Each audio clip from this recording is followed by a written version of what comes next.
Welcome back to the Halo Korean series, ladies and gentlemen. Spawning here in the bottom right corner of the map, we've got the My Insanity Blue Protoss. He's up 2-1.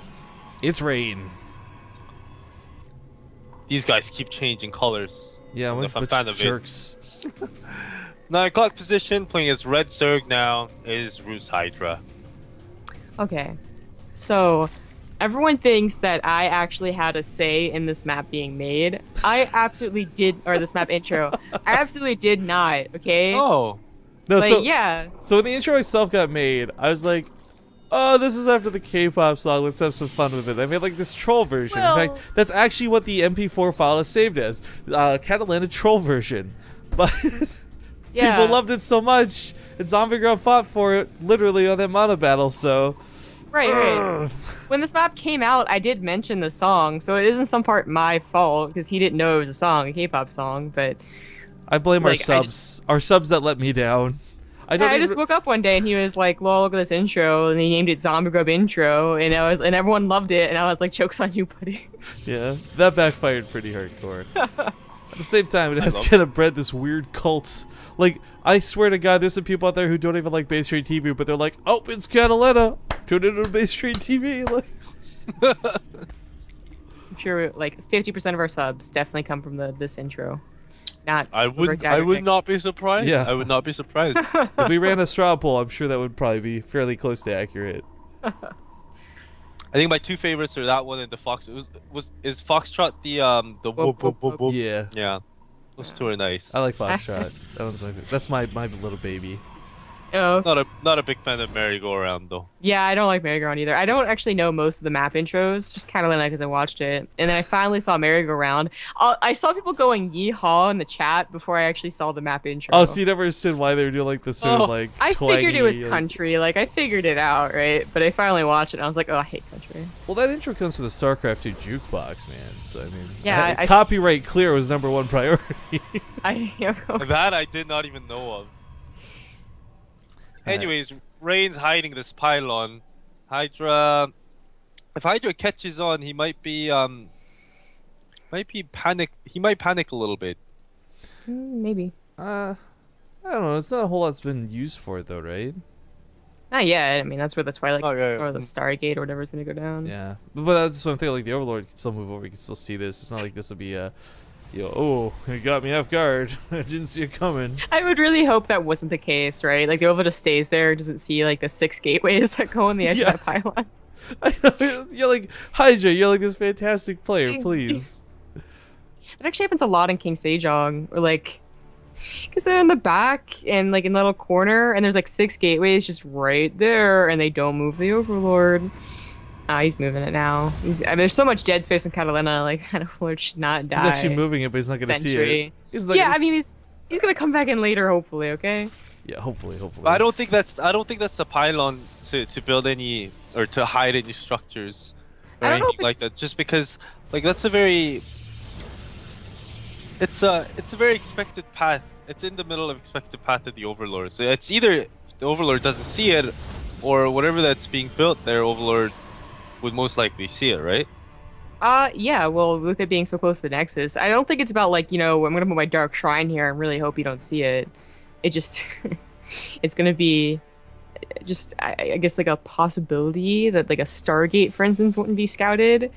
So, like, you won't see the Oracle, but it's not even that. Like, it's gonna be 3 gateways. And funnily enough, you will not scout the pylon, but whatever. Yeah, well, there's nothing to worry about. We're putting a lot of emphasis on this pylon. It's not the biggest deal at the moment. Could be in some time, but for Hydra's sake, behind us, he's got a 3rd base up, a little bit of supply blocked at the moment. But I mean, his economy's looking fine. And on Nimbus, it wasn't the greatest example of a game because he lost, but he did get to that 70 drone count pretty quickly. He did get a very comfortable composition going, and like I said, like if he can do that again on a map with much shorter distances like Catalina, maybe not quite like Nimbus, then maybe that same strategy works. There's a lot more ways to abuse Broodlords or even Hydralisks on this particular map. But +1 melee upgrades. Yeah. Because the opposite, you know, works for Rain too, and that attack after seeing the Greater Spire would be a lot faster too. But yeah, +1 melee, a lot of lings. That 3rd should not go down, and that is Rain's plan. Like 3 gateways to forge. She wants to take a 3rd. It's gonna be very difficult to do it against all of these lings. Not upgraded yet. Well, the nice thing is, upgrades or not, they should be able to bait out a good chunk of force fields. I mean, Rain's got a pretty nice spot here in the corner. 3 or 2 force fields. Yeah, there we go. Should lock this out. Pretty perfect, really. Really well done. Yeah. It's quite good, but that's 34 more Hydra's... lings. Yeah, why is it... I mean, if this is a huge investment just to shut down a third, I don't think it's a terrible idea. But if he keeps investing this heavy, I mean, his drone count is only on 40. He's not going to break through this wall anytime soon. He doesn't have banelings coming up behind this. Yeah, I have to imagine he has to, like, try in some other attack, you know? Like, 60 lings just for this army? I mean, I guess, all things considered, if he can kill all the sentries, it'll be worth it. But as we see, he's struggling to do that. Yeah, this is looking quite bad for Hydra. He does start droning again, so he realizes it's not going to work. +1 melee is also going to finish, so maybe it'll be a little more effective this next time around. I think originally he just wanted to go drain out those force field energy and then go in when the melee 1 upgrade is finished. He still hasn't drained all of the force field energy out. Like, Rain never panicked, and Rain always had good position. Oh, that's going to Ouch. suck. Forces a fight here with the lings doing what they can. And most things they can do are just, well, die. Yep. I don't know what that second force was. Okay, well, maybe I'll get the cancel. I feel like this is really his hope, is that, you know, maybe Rain put down that third a little too quickly, and he will get this cancel. You know, a lot of the time, though, we can always write lings off as us not being that expensive. We see these investments of a lot of units not actually costing that much, but look at that resources lost right now. I mean, this is all for a cancel, not a kill. Yeah, yeah. Rain just and also those lings could have been all drones. Right. Yeah. 47 drones against 57 probes. Yeah. Not looking good for Hydra for sure. Right. I mean, with that number of sentry counts and with good visions.